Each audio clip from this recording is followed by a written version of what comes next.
อันความจริงแม้นผู้ใดสิทนได้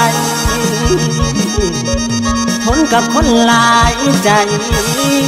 สิทนได้จังใดน้อแบกความหักมาพอว่าสิผมกะบ่ได้นอนให้อยู่ผู้เดียว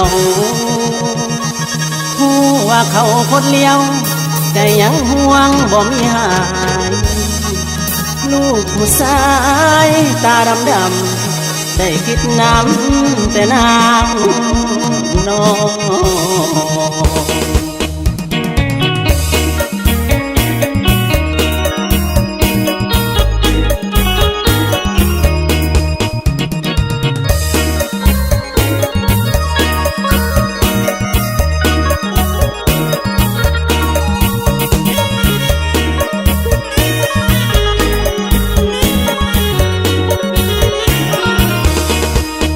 มองสาวหักเข้ากับมาลุ่นลอยหัวใจดวงน้อยคือผู้สาวย่ำมี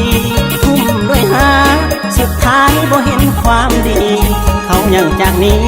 ไปมีผู้สายหลายคนจนใจแค่เขาเหลือแสนเขายังปากปล่อยลงนั่งคอยคิดว่าเขาหักแต่ว่าแพ้เป็นไปผลที่ใดมีแต่น้ำตาเขาบอกหัวซาห่วงสายคนเขาได้แต่เงา